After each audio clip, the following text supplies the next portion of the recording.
Welcome बच्चा party. आज आपका एक बार फिर से कृष्णा स्टडी पॉइंट पे स्वागत है।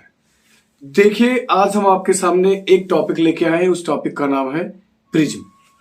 अब प्रिज्म से रिलेटेड आज छोटी छोटी समस्याएं, बड़ी बड़ी समस्याएं, सबका समाधान आपको हम देंगे वीडियो के द्वारा।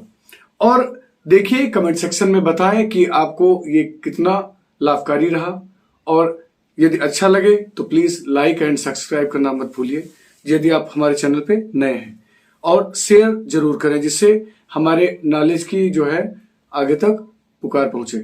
नेक्स्ट चलिए इस पे हम बात करते हैं। जो आज हम टॉपिक लेने वाले हैं, टॉपिक का नाम है प्रिज्म से प्रकाश का, यहां पर अपवर्तन बोल सकते हो, प्रिज्म का अपवर्तन। इसके बाद इसी से रिलेटेड आप वर्ड विक्षेपण पाएंगे। चलो इस पे छोटी छोटी कुछ बातें कर लेते हैं। जैसे आपके मन के अंदर एक चीज उठ रही होगी कि ये जो आपका इंद्रधनुष है, तो इंद्रधनुष क्यों बना। अब ये कभी मन के अंदर जरूर आता होगा, या कभी क्या करते हैं कि पानी में कोई बुलबुला बनता है तो उस कलर मतलब कई कलर में दिखता है, ऐसा क्यों होता है। इन सब क्वेश्चंस का जवाब हम आपको इस वीडियो के अंतर्गत देंगे। वीडियो को देखने के लिए और हर चीज को जानने के लिए वीडियो के अंत तक बने रहें। देखिए, मैं आज जो टॉपिक स्टार्ट करने वाला हूं, टॉपिक आपका क्या है, प्रिज्म से प्रकाश का अपवर्तन। तो यहां पर हम मेन इसकी हेडिंग जो है उस पर हम पहले लिखेंगे, चर्चा करेंगे। तो हमने क्या बताया आपको, प्रिज्म से प्रकाश, प्रिज्म से प्रकाश का अपवर्तन, प्रकाश का अपवर्तन।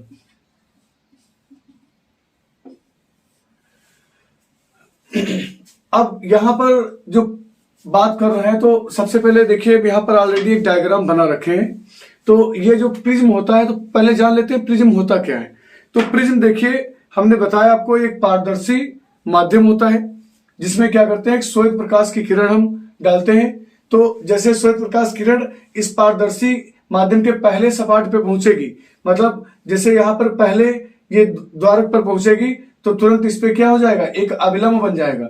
ये अभिलंब है, और अभिलंब बनने के बाद ये क्या है, प्रकाश की किरण जो है सीधी ना जाके ये तिरछी बेंड हो जाएगी, और मुड़ने के बाद फिर जैसे ये निर्गत होगी, तो निर्गत होने से पहले भी इसमें क्या बन जाएगा, एक अभिलंब बन जाएगा। अभिलंब बनने के बाद ये प्रकाश जिस माध्यम से गुजर रही थी उसी तरह उसके विपरीत माध्यम में क्या हो जाएगी, निकल जाएगी। इसीलिए इसको जब विपरीत माध्यम में जा रही तो इसको निर्गत किरण बोलते हैं। निर्गत किरण, निर्गत किरण, ये आपकी आपतित किरण हो जाएगी। कौन सी, आपतित किरण, आपतित किरण। नेक्स्ट इसमें आप देख सकते हैं, जैसे हमने यहां पर लिखा, जब यहां पर अविलंब पड़ता है इसको अविलंब बोलते हैं। इसको एन बोल लीजिए, इनको एन डैश कर लीजिए। नॉर्मल है ये, नॉर्मल, नॉर्मल इंग्लिश में कहते हैं इसको, हिंदी में बोलते हैं अविलंब। अविलंब, अविलंब, ये भी आपका अविलंब है। देखिए यहां पर अविलंब की जो बात की गई है, तो हमेशा ध्यान रखिएगा, यहां पर I1 होता है, यहां पर R1 होता है, यहां पर I2 हो जाएगा, यहां पर R2 हो जाएगा जब निर्गत करेंगे। तो इसमें एक चीज और आपको ध्यान देनी है कि जो यहां पर हमने ये वाला जो एंगल है वो I1 माइनस R1 लिखा है, ये वाला एंगल जो है I2 माइनस R2 लिखा है। क्यों लिखा है, क्योंकि यहां पर एक आपका कोण बन रहा है, उस कोण को क्या बोलेंगे, डेल। अब डेल, इसको यहां पर अल्पतम विचलन की स्थिति, मतलब जो विचलित हो रहा है उसकी स्थिति को यहां पर दिखाने के लिए यह बात कही गई है। चलो इस पे हम चर्चा कर लेते हैं।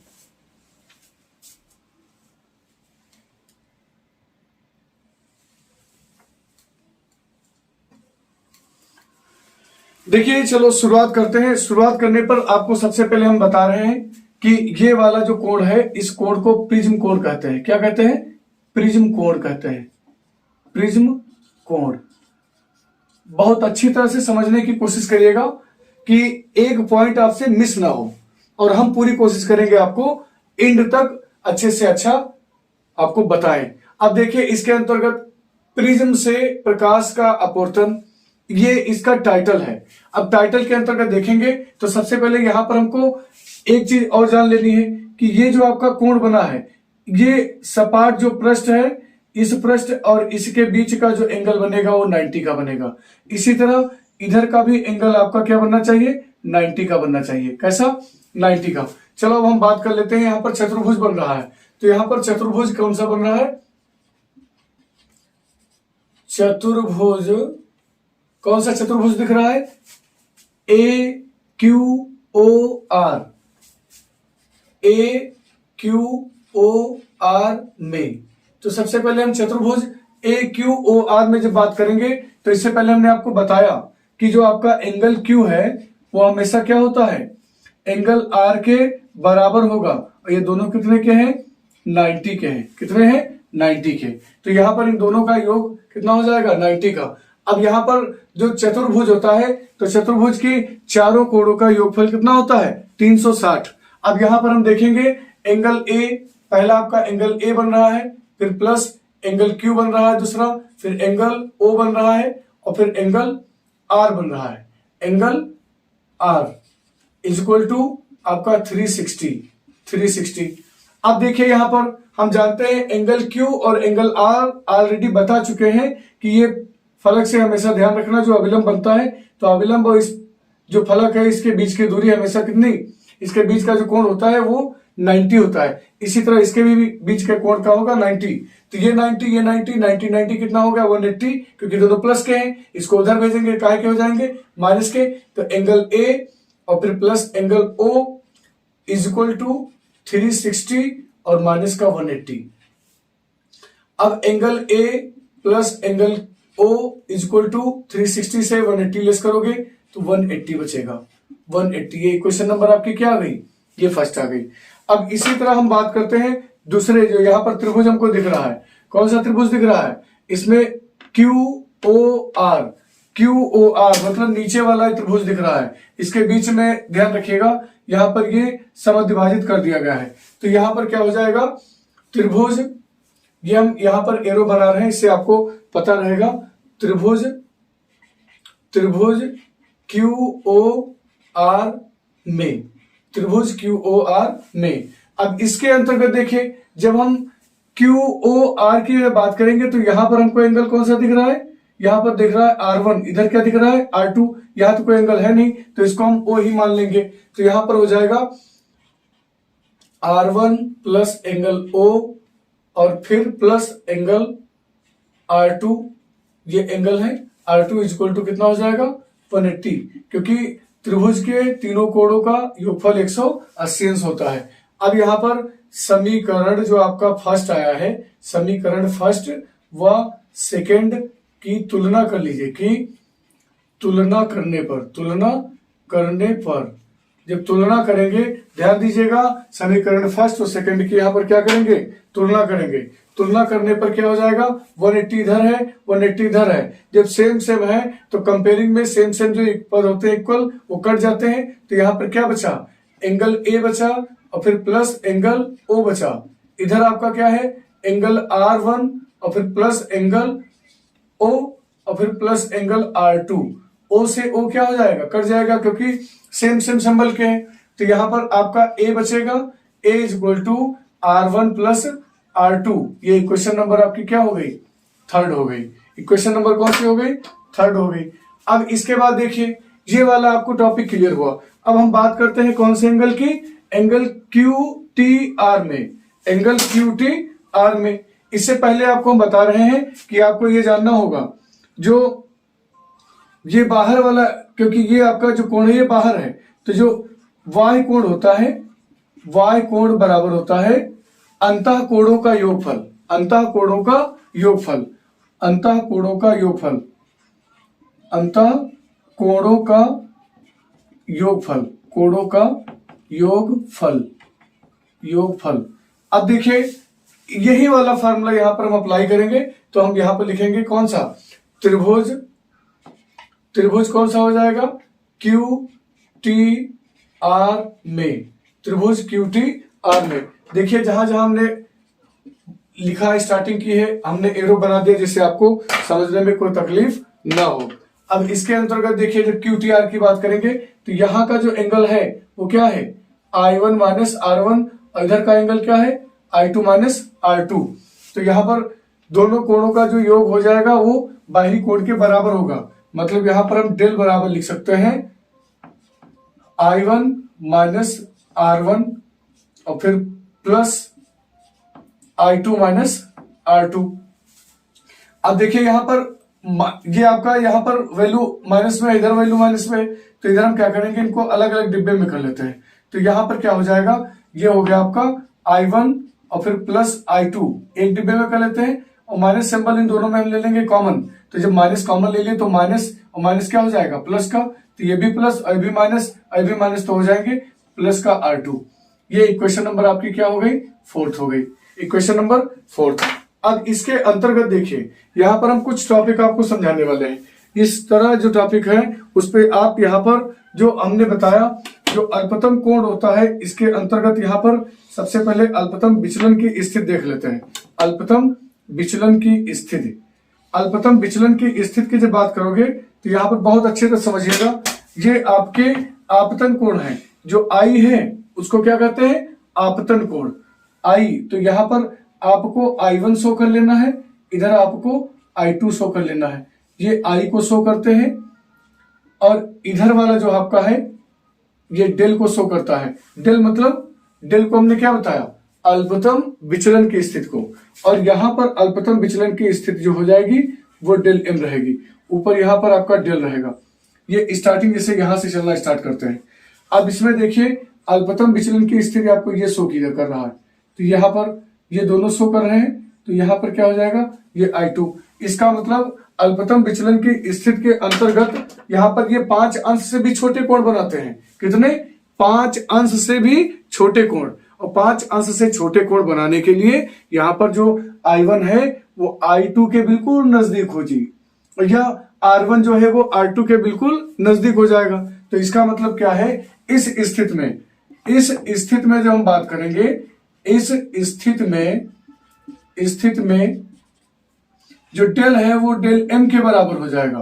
जो डेल है वो डेल एम के बराबर हो गया, और यहां पर जो I1 है और I2 है वो I के बराबर हो जाएगा। इसी तरह और जो R1 है और बराबर R2 है ये R के बराबर हो जाएगा। मतलब दोनों क्या हो जाएंगे समान हो जाएंगे। क्या हो जाएंगे समान। चलो इसमें हम वैल्यू पुट कर लेते हैं। तो यहाँ पर डेल की जगह पर क्या लिखोगे डेल एम। इसको बोलते हैं अल्पतम विचलन की स्थिति। अल्पतम विचलन की स्थिति अल्पतम विचलन की स्थिति। जब अल्पतम विचलन की स्थिति होगी तो यह वाली कंडीशन अप्लाई होगी। तो I1 की जगह पर हम क्या लिखेंगे I, और I2 की जगह पर भी I लिखी जाएगी। तो यहां पर I हो जाएगी, यहां पर I हो जाएगी, तो क्या हो जाएगा 2I हो जाएगा। इसीलिए इसी तरह R1 और R2 का वैल्यू R होगा, तो यहाँ पर R, यहाँ पर R, तो 2R हो जाएगा। यहाँ पर डेल की जगह पर क्या हो जाएगा डेल एम। तो डेल एम बराबर हो जाएगा 2I और माइनस का 2R। अब ये इक्वेशन आपका हो जाएगा 5। अब देखिए ये इक्वेशन आपका क्या हो गया 5 हो गया। अब इसी तरह हम समीकरण थर्ड से बात कर लेते हैं। समीकरण थर्ड से, तो समीकरण थर्ड में हमने क्या किया,